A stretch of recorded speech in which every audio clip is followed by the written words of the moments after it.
ഇവന് ചെറുപ്പം മുതലേ മീൻ ചൂണ്ടണ ഒരു പരിപാടി ഉണ്ടായിരുന്നു.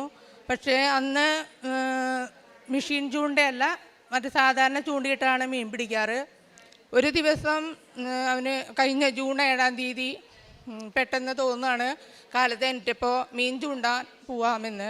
അവൻ പുഴയിൽ മീൻ ചൂണ്ടാൻ പോയപ്പോൾ അവിടെ മീൻ ചൂണ്ട ഇട്ട് പുഴയിൽ എവിടെയോ കുളത്തി പിടിച്ചു.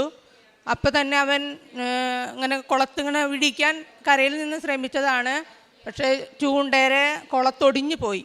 അങ്ങനെ റിട്ടേൺ വന്ന് അതവൻ്റെ കണ്ണിലേക്ക് കയറി. അപ്പം തന്നെ അവൻ എന്നെ വിളിച്ചു, അമ്മേൻ്റെ കണ്ണ് നഷ്ടപ്പെട്ടു, ഓടിവായോ എന്ന് പറഞ്ഞ് കരയാണ് ആള്. ഞാൻ വേറൊരു കൊച്ചിൻ്റെ വണ്ടി എടുത്ത് ഞാൻ അവിടെ ചെല്ലുമ്പോൾ ഇവൻ്റെ കണ്ണിലെന്തോ തൂങ്ങിക്കിടക്കണതാണ് ഞാൻ കാണുന്നത്. എന്താണെന്ന് എനിക്കും മനസ്സിലായില്ല.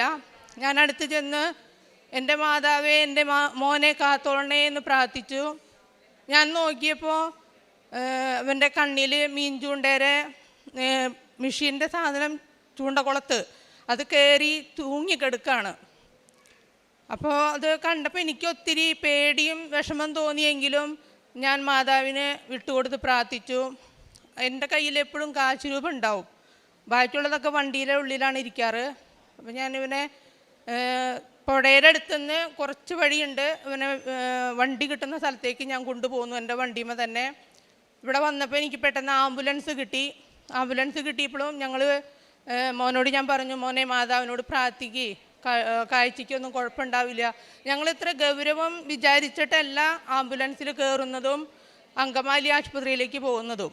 ഞങ്ങളവിടെ ചെല്ലുമ്പോൾ എൻ്റെ മോനെ കണ്ടപ്പോൾ ഡോക്ടർ പറഞ്ഞു, ഞങ്ങളിത് ആദ്യമായിട്ടാണ് ഇങ്ങനൊരു സംഭവം കാണുന്നത്, ആദ്യമായിട്ടാണ് ഞങ്ങളിങ്ങനെ ചെയ്യാൻ നോക്കുന്നത്. ഞങ്ങളാദ്യം തന്നെ തരിപ്പിച്ചെടുക്കാൻ നോക്കാം എന്ന് പറഞ്ഞു. തരിപ്പിച്ചിട്ടും ഇവനത് എടുക്കാൻ പറ്റുന്നില്ല. ഇവന് വേദന കൊണ്ട് ഇവൻ വല്ലാതെ വിഷമിക്കുകയാണ്. ഇവൻ പറയുന്നുണ്ട് ഇതെങ്ങനെയെങ്കിലും ഒന്ന് എടുത്ത് തന്നാൽ മതിയെന്ന്. അപ്പം ഞാൻ മാതാവിനോട് പ്രാർത്ഥിച്ചു, മാതാവേ ഇവന് കുഴപ്പമൊന്നുമില്ലാണ്ട് എത്രയും വേഗം ഇതൊന്ന് എടുത്ത് കിട്ടാൻ. അപ്പോഴും നമ്മൾ ഇതിൻ്റെ ഗൗരവത്തെ പറ്റി ചിന്തിക്കുന്നില്ല. അപ്പോൾ ഓരോ ഡോക്ടർമാർ മാറി മാറി വന്ന് നോക്കുന്നുണ്ട്. അതിരാവിലെ ആയതുകൊണ്ട് ഡോക്ടേഴ്സൊക്കെ ഡ്യൂട്ടിക്ക് കയറണേ ഉള്ളൂ. അപ്പോൾ തന്നെ ചെറിയ ഡോക്ടേഴ്സൊക്കെ വലിയ ഡോക്ടറെ അറിയിച്ചു. അവർ എത്രയും പെട്ടെന്ന് കടന്നു വന്നിട്ട് നോക്കിയപ്പോൾ പറഞ്ഞു, ഇത് വെറുതെ വന്നെടുക്കേണ്ട കാര്യമല്ല, ഒരുപാട് പ്രശ്നങ്ങൾ ഇതിലുണ്ട്, ഞങ്ങൾക്ക് നിങ്ങൾ എഴുതി തരണം. എന്തെന്നാൽ ഈ കുട്ടിക്ക് കാഴ്ച ഇനി ഉണ്ടാവില്ല, നിങ്ങളെ അമ്മയല്ലേ, അപ്പോൾ എഴുതി തരും. അവൻ്റെ അപ്പച്ചനാണെങ്കിൽ നാട്ടിലില്ല, ഞാൻ തനിച്ചുള്ളൂ, അപ്പോൾ എഴുതി തന്നാലാണ് ഞങ്ങളിത് എടുക്കുള്ളൂ എന്ന് പറഞ്ഞു.